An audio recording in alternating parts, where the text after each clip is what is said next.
Jeeva today பார்வையாளர்களுக்கு வணக்கம். இன்றைய நேர்காணலில் மூத்த பத்திரிகையாளர், அரசியல் திறனாய்வாளர் SPL லட்சுமணன் அவர்கள். சார் வணக்கம். வணக்கம். மாணிக் தாக்கூர், ராகுல் காந்தி தேசிய தலைமை இந்த விஷயத்தை எப்படி அணுகுது அப்படிங்கிறத நம்ம தனியாக பார்க்க வேண்டியது இருக்கு. மாணிக் தாக்கூருடைய செய்தியாளர்களை சந்திப்பை நீங்க பார்த்தீங்கன்னா, அவர் எல்லா கட்சியும் கூட அவர் அப்பீஸ் பண்ணிக்கிறாரு, இன்க்ளூடிங் பாஜக. அவருடைய சமையல் அன்னை நைனா நாயந்தன் கூட நான் பேச தயாருங்க. ஆனா திமுக மீது அவ்வளவு வன்மத்தோட அவரு சமீபத்துல அதனாலதான் கொஞ்ச முன்னாடி சொன்னேன், மாணிக் தாக்கூரோ செல்வ பெருந்தகை அந்த இடத்தில் இருந்தால் கூட தேசிய கட்சிகளை நம்பாதீங்க. தமிழ்நாட்டு நலன் என்று வருகிற போது தேசிய கட்சிகளை இரண்டாவது இடத்துல நம்ம வைக்கணும். அவர்களை நம்பி பிரயோஜனம் கிடையாது. அது எனக்கு காங்கிரஸ் கட்சி பற்றி ஒன்று புரியல. ஒரு சுயமரியாதை, ஒரு என்ன சொல்றது, நமக்குன்னு ஒரு தனிப்பாதை இருக்கணும், சுய கௌரவம் இருக்கணும்னு உறக்க குரல் கொடுத்தவர் மாணிக் தாக்கூர். இன்னைக்கு நீங்க என்ன வேலை பண்ணிட்டு இருக்கீங்க? எப்படியாவது இந்த விஜய் அரசை பாதுகாக்கணும். தோழமையினுடைய முதல் இலக்கணம் அதுதான், அது தனி. அப்போ உங்க இயக்கத்தை பத்தி, இந்த தமிழ்நாட்டுல காங்கிரஸ் வளர்க்கணுங்கிற பத்தி நீங்க கவலையே பட மாட்டீங்களா? ஒரு துளி கூட அதை பத்தி கவலைப்பட மாட்டாங்க. ஓடி பாஞ்சு விஜய் அரசை பாதுகாக்கணும், அவர்களை பத்தி எதுவும் சொல்லிருக்கணும். காங்கிரஸை காரி கூட முழிங்க, காரி கூட துப்புங்க, அதை பத்தி எல்லாம் கவலைப்பட மாட்டோம். ஆனா விஜய் அரசை பத்தி ஒண்ணு சொல்லிடக்கூட, ஒரு இயல்பான ஒரு வழக்கமான ஆலோசனை கூட சொல்லக்கூடாதுன்னு நினைக்கிறது என்ன அக்கிரமம் அது? இதுக்குதான் இந்த மாநில தலைவர் பதவிக்கு நீங்க வந்தீங்களா? இதுக்குதான் காங்கிரஸ்க்கு ஒரு தனிப்பாதை தேர்ந்தெடுக்கணும் நீங்க ஆசைப்பட்டீங்களா? சொல்லுங்க. காங்கிரஸ் சாதிச்சது என்ன? என்ன சொல்ல வருது? தமிழ்நாட்டுக்கு நீங்க என்ன பண்ணிருக்கீங்க? இவ்வளவு தூரம் ராகுல் காந்தி வர்றாரு, காவிரி பிரச்சனை பத்தி அவருடைய தர்ம சங்கடம் புரியுது. ராகுல் காந்தியுடைய தேசிய கட்சிகளுக்கே இருக்கக்கூடிய தர்ம சங்கடம், அதனாலதான் தூக்கி தள்ளி வைங்க. அது இடதுசாரிகளாகவே இருந்தாலும் நான் கேரளா விஷயத்துல அவங்க மீயா மீயான்னு தான் பேசுவாங்க, வேற வழி இல்ல. அந்த யதார்த்தத்தை, சங்கடத்தை நம்மளால புரிஞ்சுக்க முடியுது. ராகுலுடைய சங்கடத்தை புரிஞ்சுக்க முடியுது. ஆனா முழுக்க முழுக்க ராகுல் சரின்றது எந்த வகையில எட்டப்பருங்கிற வார்த்தையை பயன்படுத்திட்டு போறாரு. அதே வார்த்தையை பயன்படுத்தி ராகுல் காந்தி விமர்சிக்கிறதுக்கு எவ்வளவு நேரம் ஆகும்? இங்க தமிழ்நாட்டு மண்ணுக்கு காவிரியை பற்றி ஒரு வார்த்தை கூட பேசாமல் போன ராகுல் காந்தி எட்டப்பர்னு விமர்சிச்சா சரியா தப்பா? நீங்க சொல்லுங்க சார். அவர் எந்த தேரி எனக்கு சொல்லிக் கொடுத்த யார் தெரியும்? மாணிக் தாக்கூர் தான், நான் சொல்லல. அது கள்ள மௌனம் இல்ல. பத்திக்கிட்டு எறிகிற விஷயத்துல நான் இது சுமூகமா முடிக்கிறதுக்கு என்னாலான முயற்சிகளை செய்வேன். தமிழ்நாட்டுக்கு காவிரி தண்ணீர் திறந்து விடணும், ராகுலால சொல்ல முடியாது, சொல்லணும்னு நாமளும் எதிர்பார்க்கல. ஆனால் 2 மாநில மக்களுடைய, 2 மாநில விவசாயிகளுடைய நலனை பாதுகாக்கிற மாதிரி காங்கிரஸ் கட்சி ஒரு முடிவை எடுக்கும். இதை சொல்ல விடாமல் தடுத்தது எது? மாணிக் தாக்கூர் மனசாட்சியோட பதில் சொல்லணும். எதுவுமே பேச மாட்டாரா? அவர் கால் வச்சாரா, மழை பெஞ்சடிச்சா, ரைட்டா? நானும் அந்த இயற்கையில நம்பிக்கை உள்ளவன் தான். அப்ப ஒருத்தரையும் ராகுல் காந்தியை கூட்டிட்டே இருக்க முடியுமா? சார் கொஞ்சம் வறட்சியா இருக்கு, காவிரி ஆடிப்பெருக்கு வருது, கொஞ்சம் வந்துட்டு போங்க சார். சொல்லுங்க, இது முட்டாள்தனமானது இல்லையா? சிலாகிக்கலாம், ஒரு நிமிஷம் ரசிக்கிற மாதிரி தான் இருக்கு. மாணிக் தாக்கூர் சொல்ல ரசிக்கிற வந்தாரு, கால் வச்சாரு, மழை பெஞ்சுங்கிறது எனக்கு உண்மைதான். ஒரு காலத்துல ஜெயலலிதா சொல்லுவாங்க, தண்ணீர் ஆச்சு, அவங்க ஆட்சிக்கு வரும்போதெல்லாம் மழை பெய்யும், வறட்சிங்கிறதே இருக்காது. கலைஞர் வரப்போலாம் வெயில் அடிக்கும், வறட்சியா இருக்கும்பாங்க. இது இந்த ஜாதக நபி இயற்கை மீது நம்பிக்கை வச்சு ஒரு ரசிக்கிற மாதிரி இருக்கிற ஒரு வரி விமர்சனம். தலைவரை கொண்டாடுகிற மனது. ஆனா இது 2வது தடவை சொன்னா அசிங்கமா இருக்கும். நடக்கலைன்னா ராகுல் காந்தி தோல்வி ஒப்புக்குவாரா? இயற்கையை கட்டுப்படுத்துற அதிகாரமோ ஒரு சக்தியோ ராகுல் காந்திக்கு இருக்கா? அரசியல் ரீதியாக உங்க நிலைப்பாடு என்னன்னு சொல்றதுக்கு உங்களுக்கு ஒரு துணிச்சல் இல்லையே. அப்ப கூட விஜயை பாதுகாக்கணுங்கிறதா நீங்க கவனம் செலுத்துறீங்க தவிர ராகுல் காந்திக்கு ஒரு பாதுகாப்பா ஒரு அரசியல் கருத்தை சொல்லணுங்கிற அந்த உணர்வு மாணிக் தாக்கூருக்கு வரலையே. இதுதான் நீங்க காங்கிரஸ் கட்சியினுடைய அந்த சுய உருவத்தை, அந்த என்ன சொல்ற, அதுக்குன்னு இருக்கிற மரியாதையை காப்பாற்றுற லட்சணமான ஒரு காங்கிரஸ் கட்சி தொண்டை கேட்டா மாணிக் தாக்கூர் என்ன பதில் சொல்லுவார்? இல்ல, காங்கிரசினுடைய நிலைப்பாடு எனக்கு புரியல. இப்ப ஆட்சியில் பங்கு, அதிகாரத்தில் பங்கு 2 அமைச்சர் வாங்கிட்டாங்க. இதுவே தன் வாழ்நாளின் வெற்றி, காமராஜருக்கு பிறகு நம்ம கிடைத்த வெற்றின்னு பாக்குறாங்களா? இல்ல, நிஜமாவே அது வெற்றி தான் சார். காங்கிரஸுடைய அந்த அதிகார அரசியலை நோக்கிய பயணத்தில் தமிழ்நாட்டை பொறுத்த வரைக்கும் ஒரு மிக முக்கியமான மைல்கல் நான் மறுக்கல. ஆனா ராகுல் காந்தி சொன்னால் கூட DK சிவகுமார் கேட்க மாட்டார், ஸ்டாலின் சொன்னாதான் கேட்பார்னு சொல்றீங்களே, உங்களுக்கு கொஞ்சம் கூட சொரணை இல்லையா?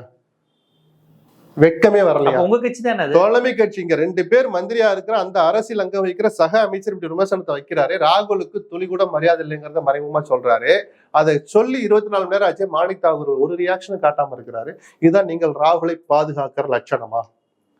காங்கிரஸ் ஸ்டாலின் அசிங்கப்படுத்தல, ராகுல தான் அசிங்கப்படுத்திருக்காரு. ஆமா சார், அரசியல் பட்ட தோழமை கட்சிகளையும் சேர்த்துதான். திருமாவளவன் அனைத்து கட்சி கூட்டத்தை கூட்டணுங்கிறார், இடதுசாரிகள் கூட்டணும்னு சொல்றாங்க, அனைத்து கட்சி கூட்டத்தை கூட்ட மாட்டோம்னு சொல்றாங்க. சரி, அது கூட ஒரு கோரிக்கை தோழமை கட்சியா இருந்தாலும் சொன்னதை கேட்கணும் அவசியம் கிடையாது. ஆலோசனை கூட நடத்த மாட்டோம்னு சொல்றதான் நம்ம விமர்சிக்கிறோம். ஏன்னா ஒரு அரசுக்கு ஒரு கொள்கை இருக்கும், ஸ்டைல் இருக்கும். விஜய் அரசுக்கும் ஒரு கொள்கை இருந்தால், விஜய்க்குன்னு ஒரு ஸ்டைல் இருந்தா நம்ம அதை யாரும் குறை சொல்ல விரும்பல.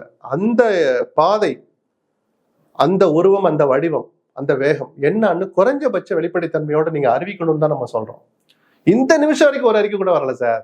நான் இப்படி ஒரு அரசை பார்த்ததே இல்லை. நானும் ஒரு 35 வருஷமா அரசாங்க நிகழ்வுகளை கவனிச்சுக்கிட்டு இருக்கிறேன். நான் ஒரு பிரஜையா, பத்திரிகையாளரா, வெளியில சொல்ல முடிஞ்சது சொல்ல முடியாதுன்னு 1000 விஷயம் நம்ம காதுக்கு வந்திருக்கும் இத்தனை வருஷத்துல.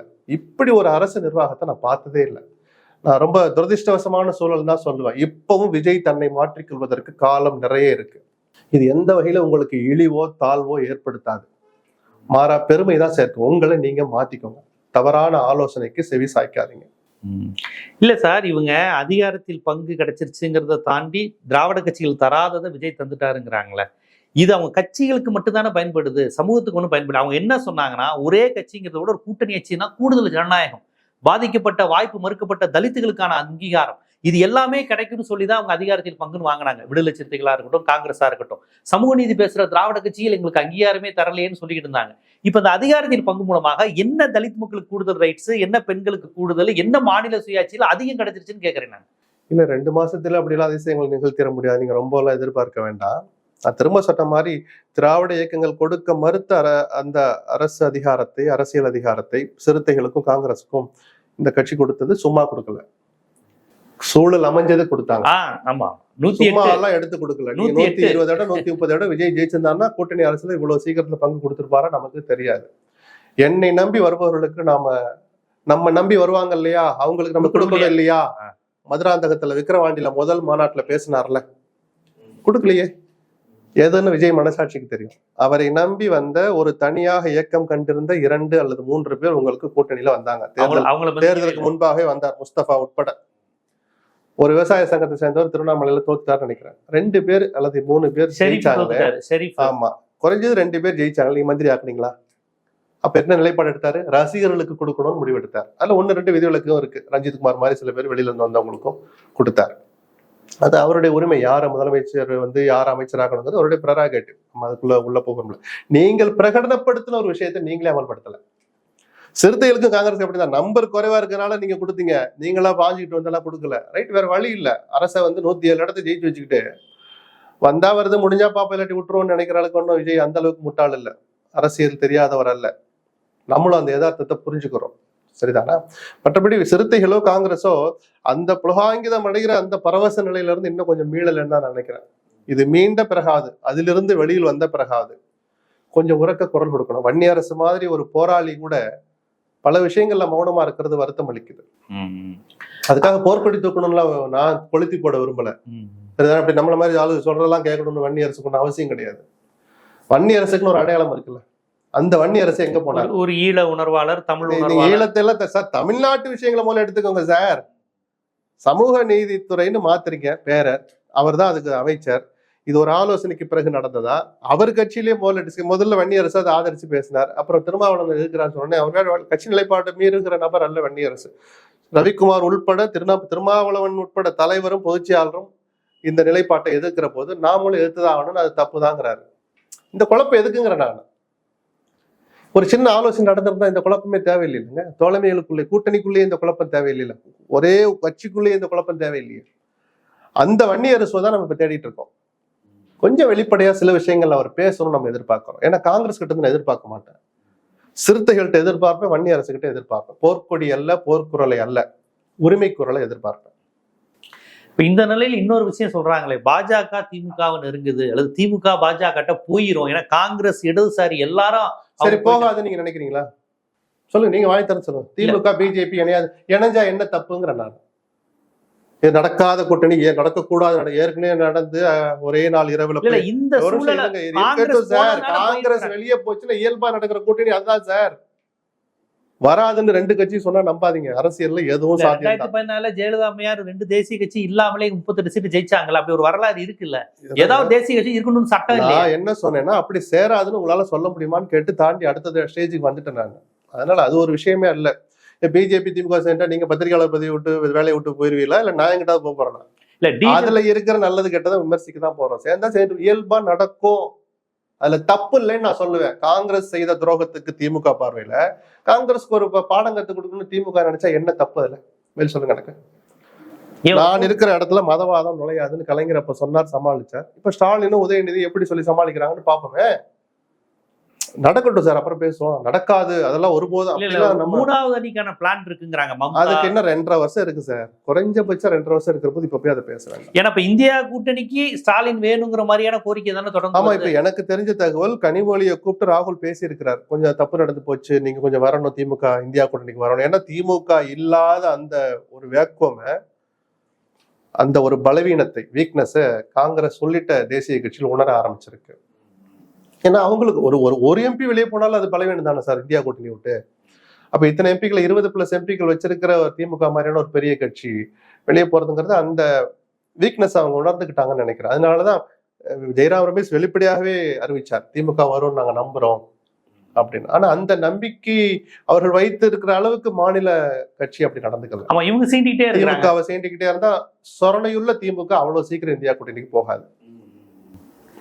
பார்ப்போம் இது எப்படி போறேன். டீலிமிட்டேஷன் அந்த மசோதா வந்து திமுக ஆதரிக்குமா, பதில் சொல்லுங்கன்னு தான் மாணிக் தாக்கூர் ஒவ்வொரு முறையும் கேட்கிறாரு.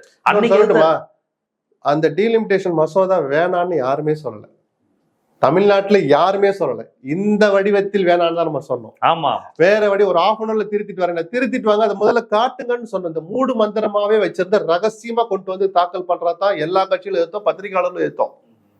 அதாவது மக்கள் தொகை அடிப்படையில் டீலிமிட்டேஷன் வேணாங்களோ இன்னைக்கு நம்ம உறுதியா இருக்கிறோம். ப்ரோரேட்டா பேசிஸ்ல இவ்வளவு பெர்சன்டேஜ் உங்களுக்கு கூடும்னா அவ்வளவு பெர்சன்டேஜ் தான் யூபிக்கு கூடும், பீகாருக்கும் கூடும், மேற்கு வங்கத்துக்கும் கூடும்னா நமக்கு ஒன்றும் ஆட்சேபனே இல்லையே.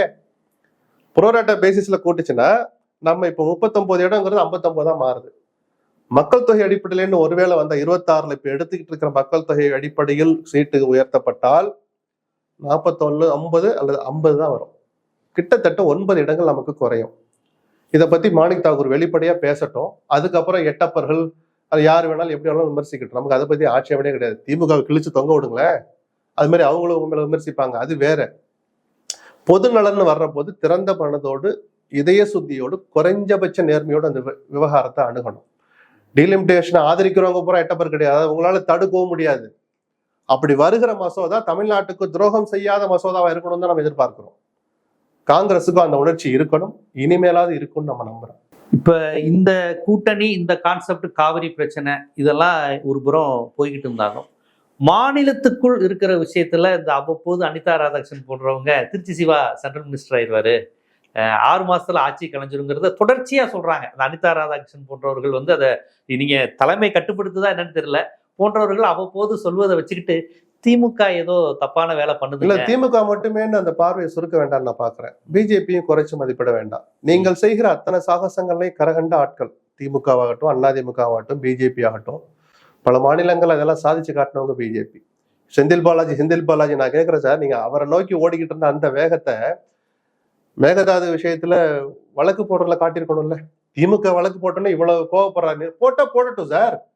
பாத்தீங்கன்னா திமுக அரசு இருக்கும், அதிமுக பொதுச்செயலாளருங்கிற முறையில் ஜெயலலிதா ஒரு வழக்கு போட்டிருப்பார் காவிரியில. அவருடைய வழக்கு இருந்துகிட்டே இருக்கும். அது கச்சத்தீவாகட்டும், காவிரி இஷ்யூ ஆகட்டும், அதிமுக பொதுச் செயலாளர் அப்படிங்கிற பேர்ல அதிமுக தொடுக்கிற வழக்கு இருந்துகிட்டே இருக்கு. ரெண்டுமே காலங்காலமா ஓடிக்கிட்டே இருக்கு, இன்னைக்கு வரைக்கும் தீர்ந்தப்பட்ட. கச்சத்தீவு, காவேரி இருந்துட்டு போட்டுமே, உங்க வாதத்தை நீங்க உங்கள் வழக்கறிஞர் கொடுக்கப்பட்ட நேரத்துல சொல்ல தவிர்த்த வாதங்களை இன்னொரு வக்கீல் அதே ஸ்டாண்ட் எடுக்கிற வக்கீல் சொல்லிட்டு போட்டுமே.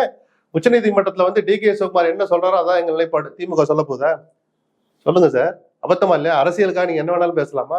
திமுக வழக்கு போட்டா இவங்களுக்கு முன்னாடி போட்டாங்கன்னா அந்த கோபத்தை காட்டுறாரு. நீங்க செந்தில் பாலாஜி விஷயத்துல காலையில இங்க முன்ஜாமீன் மறுக்கப்படுது, 2 மணி நேரத்துல பாதிக்கப்பட்ட செந்தில் பாலாஜி போற வேகத்தை நம்மளால புரிஞ்சுக்க முடியுது.